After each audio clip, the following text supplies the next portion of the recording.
Greetings, adventurers. You're listening to The Quiet Journeys of Professor Atwood with me, Professor Atwood. I'm glad you're here, and I can't wait to tell you about my latest journey. Don't worry, it's a safe space. I'll handle all the danger for you. I designed these stories to help you relax, chill anxiety, and go to sleep. Maybe they'll even put a smile on your face, even if it's a sleepy smile. So please, settle in, relax, and prepare to quietly drift off with me to parts known, unknown, and even some places in between. Comfortable? Very well. Let's get underway.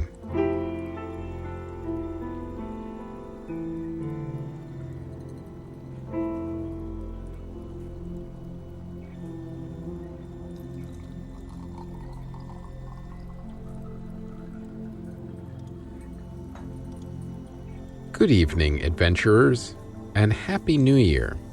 I hope this new year brings you peace and prosperity in abundance.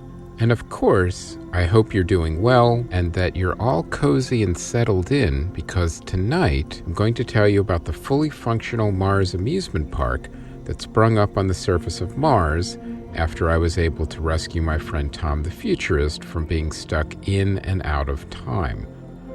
And also, he was back just in time for a lovely Christmas on Mars that he made all the better with a very special gift. Now, as you remember, my search for Tom began when he was curiously absent from our Mars welcome dinner, and he was supposedly off exploring the Martian ruins that weren't Martian. When Bradley and I had arrived at the ruins, we found that they weren't ruins at all, but surprisingly, a half-built amusement park. Tom was a shimmering time ghost stuck there in and out of time, and also out of time phase. After an afternoon of collecting tachyons from the so-called Martian ruins, we were able to create a tachyonic field to get Tom unstuck in time and then phase shift him back into the proper time flow. As I mentioned, we then had a delightful Christmas on Mars, along with an amazing Christmas dinner, and then Tom had mentioned he had a surprise for us. He brought us back to the so-called ruins, and things had changed. What was once a half-built amusement park was now a fully functional amusement park, which was a Christmas gift to the Martians. Time travel was tricky, and apparently it had been finished in the future and sent back while we were having dinner. It was also fully domed, so we humans could enjoy it without spacesuits too. And I was eager to hear the story behind this and how it fit into the terraforming agreement with Earth, which was currently being worked out. And I will tell you all about what Tom told me and how we all enjoyed the Martian Amusement Park in a moment. But first, I want to mention again the note about our stories, especially for the new listeners. New listeners, new year. They are designed for you to drift in and out of, and while yes, I do like to tell you a full story every episode, drifting in and out or falling completely asleep is factored into the equation. You can pick things up anywhere, and that's why I do the story recaps at the beginning, and if you're awake, hanging on every word, well, I'm flattered, and we do try to add additional flourishes and flavor in there just for you. You can also revisit any story at any time if you missed something or want to relive an adventure. So by all means, enjoy the show any way you wish. It's designed that way. No rules and no pressure, adventurers. I'd also like to nudge you to rate the show with a bunch of stars. Reviews are great too. It's always nice to read pleasant things about what we're doing over here. And this is also important. Don't forget to tell your friends directly about the show, and post about it wherever you post about things. The more adventurers, the merrier. Now, before I mention the White Cat Adventurers Club, I want to remind you that we've created a Science and Adventure Helper donation link on the homepage. So just go to whitecatentertainment.com and click Donate for a one-time donation. Then you can do it whenever you like for whatever you like. But if you do want more, there's the White Cat Adventures Club. How about early access and ad-free listening to all the shows and an exclusive look at my very irregular journal? Now, we do have some interesting things that are new that are planned this year, and some of those things will indeed be included in the White Cat Adventures Club. Sorry to be so cryptic, but we're still working on them, so when we are able to announce them, we will. So until we're able to announce anything, we will, we'll continue to be cryptic. So that's, I know that can be frustrating, but it's also exciting, isn't it, in a way? Anyway, Science and Exploring is expensive, and your support helps make it happen. And for just $5 a month, you could show your support for the show. There are different tiers with different rewards, including an exclusive t-shirt. So you can go to patreon.com/WhiteCatEntertainment and enjoy the access your way. And also, if you're a new White Cat Adventures Club member, you get access to all the bonus content immediately, so you could kind of read through or listen through at your leisure. All right then. Now, let's get back to the story.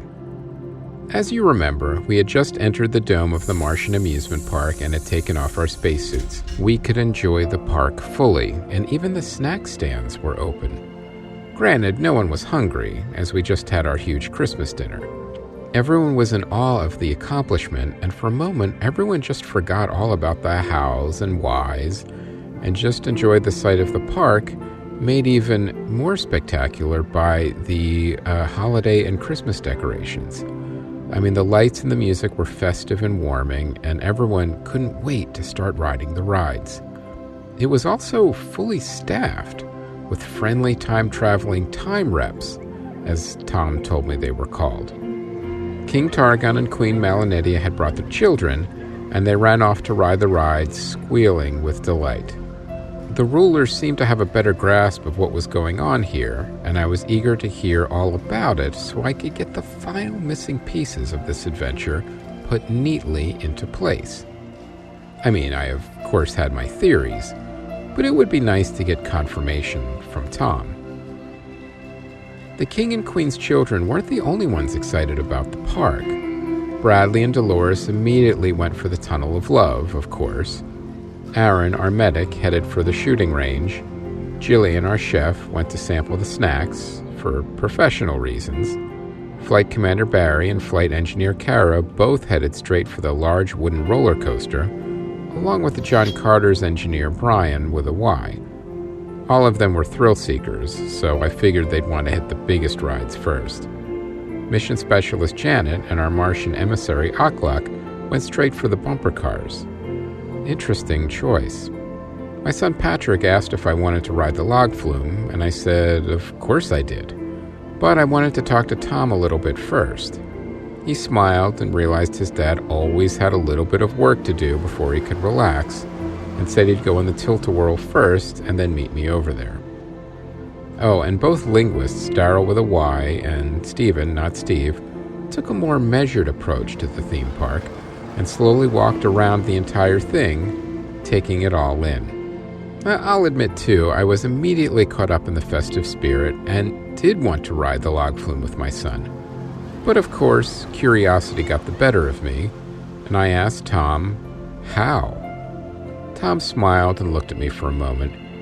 He asked if I was sure I didn't want to ride the log flume first. I asked him how wet I would get, and he laughed and said, pretty wet, but there was a particle dryer on the way out, and that dried your body and clothes, and especially your shoes, so you weren't uncomfortable in the park for the rest of the day. I smiled and said he was right. My curiosity would have to wait. Time to ride the log flume with my son. I caught up with Patrick at the tilt-a-whirl, and he smiled and said that was quick. I said I couldn't wait and that I would talk to Tom after our ride. It was log flume time. We casually walked over to the ride, taking in the sights and the beautiful holiday lights and displays. What was interesting is that I wasn't sure why all the rides were older, classic amusement park rides.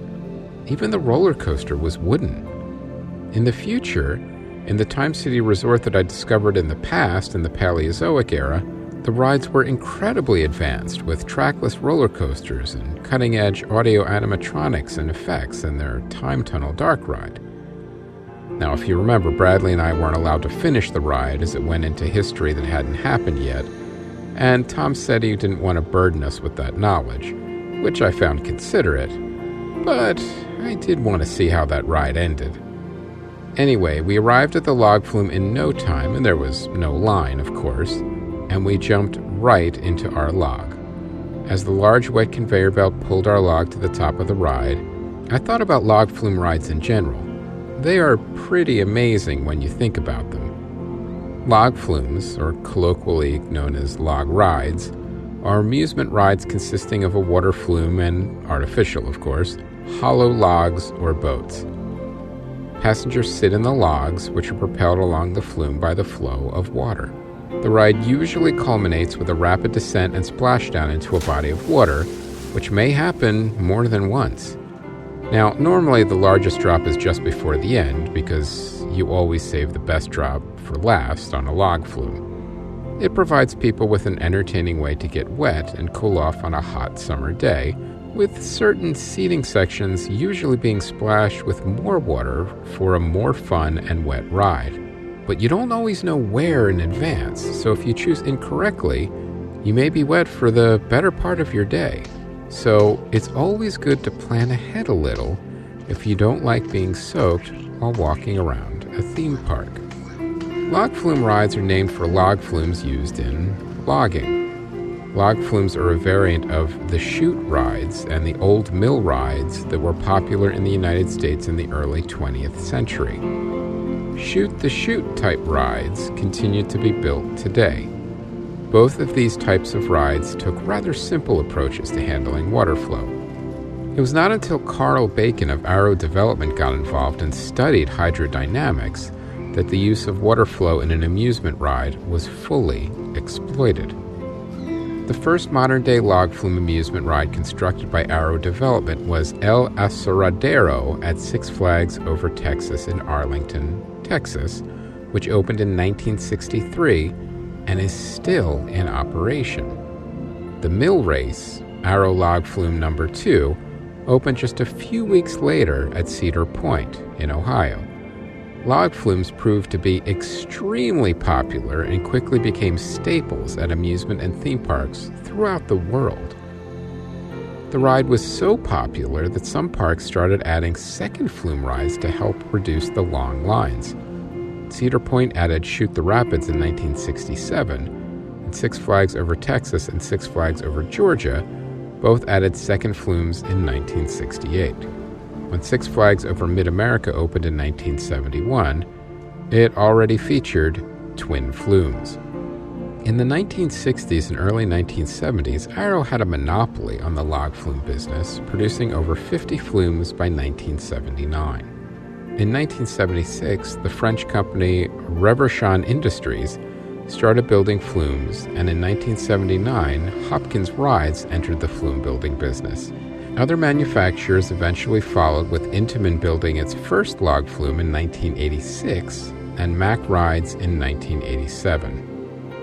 Log flumes are generally out in the open, although some may contain enclosed or tunneled sections. The flume is usually made of fiberglass, concrete, or galvanized steel. In a typical course, the boat full of riders floats through a small section of channel upon leaving the station, then engages a lift hill that takes them on a winding course in the water-filled trough. A second lift hill then culminates with an exciting drop and a splashdown finale. Interestingly, the amount of splash can be controlled by using rubber belting of different widths and of differing heights, so they are variable. To increase the chance of being soaked, the flume can be designed to be turbulent or to run underneath waterfalls. Water cannons, typically coin-operated, aims along the path are sometimes installed alongside the flume and are often manned by vindictive teenagers. Additionally, the exit path from the ride may cross over or go near to the flume, such that departing riders are drenched by the boat currently en route. But that seems unnecessarily malicious, and that practice is rare. One of the first elaborately themed flumes was Timber Mountain Log Ride at Knott's Berry Farm. Built by Hurlbut Amusement Company, most of the ride is inside a man-made mountain. Bud Hurlbut and his right-hand man Harry Suker were responsible for the theme of the ride. Upon his retirement, Hurlbut sold the ride to Knott's Berry Farm, where it is still in operation.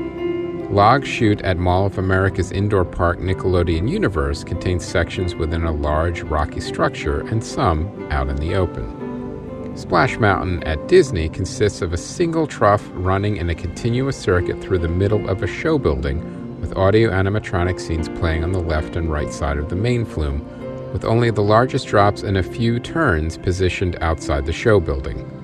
Now, the ride has been rethemed to the animated film The Princess and the Frog, but I haven't had a chance to ride it yet, but I look forward to it. Luna Park's Wild River contains a few turns, then a lift hill which holds the riders, usually 4 or 5, upwards for 15 seconds, then the log turns left and drops down. The second lift hill lifts up higher, with audio playing in the back, and then an exciting drop occurs and the riders return. Dudley Do-Right's Ripshaw Falls is a popular log flume attraction heavily themed around the animated character Dudley Do-Right, which most young people have never heard of or care about. The ride was manufactured by Mack Rides and is located at Universal Islands of Adventure. It features multiple smaller drops before a 75-foot drop at the end. In addition, the ride is one of the few of its kind to use lap bars as a method of restraining riders. That's one where it doesn't matter where you sit. You're going to get drenched on that one regardless. So I would recommend doing it maybe after the Harry Potter land. But anyway, there we were, my son and I riding a classic log flume on the surface of Mars. Honestly, it reminded me when we were younger and I would take him on amusement rides as a kid. We both smiled at the memory as the log flume conveyor belt dropped us off at the top. Often the beginning of a log flume ride is quite pleasant. We drifted along the water slowly as it gently lapped against our moving log. We were high up and got a great view of the Martian landscape from inside the dome. It was spectacular, and we heard the delighted cries of the Mars children as they raced along the wooden roller coaster nearby. Patrick and I enjoyed the calm part of the ride, and it was nice to just sit and relax for a bit. We had been pretty busy this whole time on Mars, and it was great to just sit back and chill on a hollowed-out log for a bit. We headed towards an indoor portion of the ride, and it seemed to be a working sawmill from the 1800s. It was remarkable. And then I realized the technology of the future was used on these rides, just hidden, to create a retro outward appearance. And then I also realized we weren't floating past animatronic figures at all. The ride had been time-shifting us back to the actual 1800s for this part of the ride. There must have also been some cloaking technology, too, and we watched workmen load and unload logs onto conveyor belts and sluiceways. I then began to put it all together on how Tom got himself stuck in and out of time along with out of time phase. It looked like it may have been a work accident, but I looked forward to hearing the details after the ride to see if my suspicions were confirmed. Soon we time-shifted back to our own time and out of the sawmill. We then time-shifted into a beautiful redwood forest with trees towering above the ride sluiceway and birds and animals chirping and scurrying all around it. No need for cloaking technology here. The animals didn't really care. It was peaceful and quiet, and I was glad this portion of the ride took some time. I loved floating past the trees and enjoyed the sounds of birds and the gentle breeze as we floated towards our log flume endgame, as it were. We time-shifted back once again and were back in our own time and nearing the end of the ride. And that meant the big plunge. Patrick and I held on and were dropped unceremoniously almost 100 feet into a splashdown. We were soaked and laughing the entire way. I know we've been talking a lot about time travel, but putting the science aside for a moment, my son and I both felt like it was years ago, and we were riding the rides on an amusement park or at the New Jersey Pier together, creating memories and laughing as a family. You never forget those moments as a parent, or as a child, for that matter. I remember when my father took me to my first science convention. He held my hand as I saw my first atom smashed, and he explained what nuclear fission was to me. As you know, nuclear fission is a reaction in which the nucleus of an atom splits into two or more smaller nuclei. The fission process often produces gamma photons and releases a very large amount of energy, even by the energetic standards of radioactive decay. My father continued, telling me that nuclear fission was discovered in 1938 in Berlin by German chemists Otto Hahn and Fritz Strassmann. Physicists Lise Meitner and her nephew Otto Robert Frisch explained it theoretically in January of 1939. Frisch named the process fission by analogy with biological fission of living cells. In their second publication on nuclear fission in February of 1939, Hahn and Strassmann predicted the existence and liberation of additional neutrons during the fission process, of course opening up the possibility of a nuclear chain reaction. Okay, now I'll admit, as a child, that wasn't quite as much fun as going on a log flume, but I instantly found it fascinating and fell in love with science that very moment. It was one of the things that set me on my path, along with being on a working pirate ship being attacked by a sea monster, and I wouldn't change any of those moments for the world. Anyway, Patrick and I did not discuss nuclear fission, but did talk about how wet we got on that amazing flume ride and headed for the atomic particle dryer. It was quite easy to operate. We just stepped into the archway, hit a button, and we were completely dry in a few moments. It dried us and our clothes on an atomic level, so it was quite fast. In fact, it was also quite pleasant and gently warmed us as it dried our clothes. Patrick wanted to then join his crew on the roller coaster, and I said I would see him later. It was time to have a long-delayed conversation with my friend Tom the Futurist and get the last few missing pieces of this time-traveling Martian puzzle. I walked back across the Martian Amusement Park, the smell of cotton candy and caramel corn wafting in from every corner. The joyful cries of the Martian children increased as I got near the Tilt-A-Whirl, which seemed to be a Martian favorite. I'll be honest, it was never one of my favorite rides, but Patrick always enjoyed it. While I do enjoy amusement park rides, centrifugal force-based thrills are not really my favorite thing. But as you may or may not know, a Tilt-A-Whirl is a flat ride similar to the Waltzer in Europe, designed for commercial use in amusement parks, fairs, and carnivals, where it's most commonly found. The ride consists of 7 freely spinning cars that hold 3 or 4 riders each, which are attached at a fixed pivot point on a rotating platform. As the platform rotates, parts of the platform are raised and lowered with the resulting centrifugal and gravitational forces on the revolving cars, causing them to spin in different directions and at variable speeds. The weight of passengers in these cars, as well as the weight distribution, may intensify or dampen the spinning motion of the cars, adding to the unpredictable nature known as chaotic motion. Herbert Sellner invented the Tilt-A-Whirl in 1926 at his Faribault, Minnesota home. I mean, I have to say, that's pretty impressive to invent an amusement park ride in your home, especially in the 1920s. In 1927, the first 14 Tilt-A-Whirls were built in Sellner's basement and yard. Sellner Manufacturing opened its factory in Faribault, and the ride debuted at the Minnesota State Fair. More than 1,000 rides were eventually built. Some of the rides produced in the 1940s and the 1950s are still in operation. I mean, I'm not really sure if that's such a good idea, but you know what they say, if it ain't broke, don't fix it. The earliest Tilt-A-Whirls were constructed of wood, powered by gas motors, and featured 9 cars. Modern rides are constructed of steel, aluminum, and fiberglass, and are powered by 7 small electric motors, and have 7 cars. Modern Tilt-A-Whirls cost in excess of $300,000 to purchase. I thought it would be more, actually. A Tilt-A-Whirl package comes with a choice to employ either the famous domed tip carts, which were introduced back during the 1930s, or the Waltzer-style open squad pod carts having headrest bars. That option was introduced by Sellner Manufacturing in 2003. The oldest operating tilt-a-whirl is a 1927 model traveling with Tom Evans' United shows in the U.S. Midwest. Between 600 and 700 tilt-a-whirls are in operation, and I suppose you could add one more on Mars. Tom was waiting for me at the shooting gallery, where our medic Aaron was still there. Janet, our mission specialist, had joined Aaron. She was getting a higher score than he was. I was beginning to think there was even more to Janet than being the NASA mission specialist and an erstwhile Los Angeles-based magician. Aaron was impressed as well. I was also taken by surprise by the shooting gallery itself. It was light-based, of course, but while it looked retro, it was also holographic.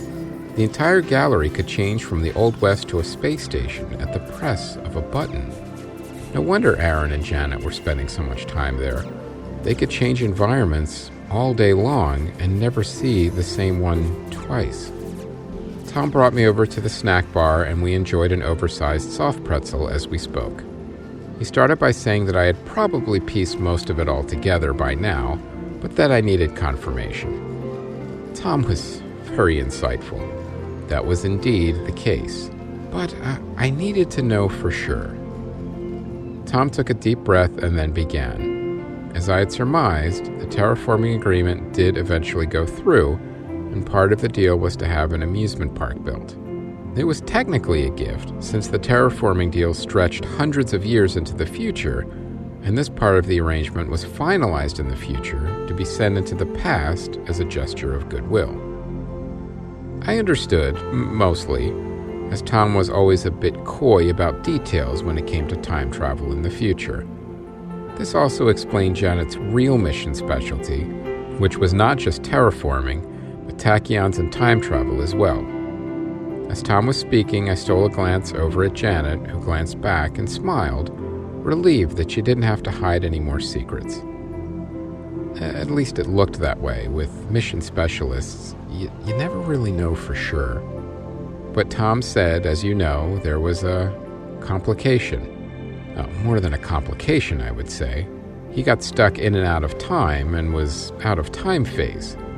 Thankfully, I got here in time, no pun intended, and I was able to get him unstuck in time. Turns out it was the time-shifting log flume that was the culprit. It was a modulation issue, and the ride engineers didn't accommodate for time drift. And Tom, unfortunately, had been testing the ride at the time. The whole half-built park slingshotted back to Mars unexpectedly, and then trapped Tom in the time stream, albeit out of time phase. But that was all sorted out now. Tom was back in the normal flow of time, and the engineers had solved the problem, adding a sliding tachyonic algorithm to allow for future time drift. But I asked the obvious question. Would the theme park get in the way of the terraforming? Tom smiled and said it had already been factored in, and like the Time City Resort, it could time travel at will, and now with the time phasing and time drift issues all worked out, the park could work in conjunction with the terraforming until the terraforming was complete, and then they could remove the dome. I asked when that would be, and Tom laughed and said, "Nice try." He wouldn't tell me. But I had another question, though. The Time City Resort was state-of-the-art with a trackless roller coaster and time chefs. Why the retro classic vibe for the Martian Amusement Park? Tom said that was part of the agreement. The Martians loved Earth culture, and it was to celebrate the golden age of amusement parks. Of course, they did add a few futuristic embellishments here and there, like the time-shifting log flume and the fully immersive holographic shooting gallery. I sat there for a moment, finishing my giant pretzel, and took it all in. All the pieces had now fit together, from the John Carter going missing with her crew, the so-called Martian ruins, to the presence of Tom the Futurist during terraforming negotiations. It all made sense, and it all came together. We had rescued the John Carter from a sentient meteor storm. I was reunited with my son. I had facilitated terraforming negotiations, rescued my futurist friend Tom from the time stream, and enjoyed a day at the Martian Amusement Park, formerly the so-called Martian ruins. I had also enjoyed Christmas on Mars. This had been quite an adventure, and it was looking like it was time to wrap things up. Or so I had thought. We had one more unexpected wrinkle to deal with, and I will tell you all about it next time. But before I end this evening's story, I want to talk to you about something. Sometimes we're so eager to move forward and unravel the next mystery that we forget to acknowledge where we've been. We're all on a journey, and while there may be many roads in front of us, especially at the start of a new year, it's important to note that there are often many roads behind us as well. Think about those past roads on occasion. Granted, some are good and some are bad, but the ones to focus on are the good ones. Time with friends and family, your children growing up, getting that first big promotion, finding your first golden artifact in a sunken underground cave, that sort of thing.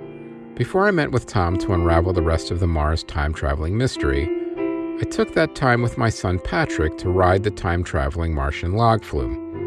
It's a memory I will look back on fondly, and it's a memory that's chained to other memories of Patrick growing up and going on rides at amusement parks and Jersey Shore piers. So always take the time to acknowledge where you've been. Those roads are yours. You traveled them. You earned your warm and comforting reminiscence. But what's also interesting is that the roads from your past will often point in the direction of your roads to the future. Let them. But, now this is important, take them as advice, not firm directions. They're your roads after all, and you get final say. Choose them well. Good night, adventurers.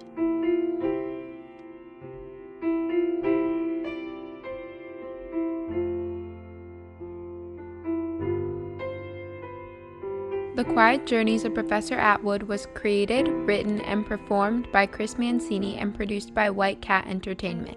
It is a work of fiction. Maybe. Music and sound design by Ron Tansky at rontanskymusic.com. For more info and merchandise, including t-shirts, mugs, and blankets, go to whitecatentertainment.com.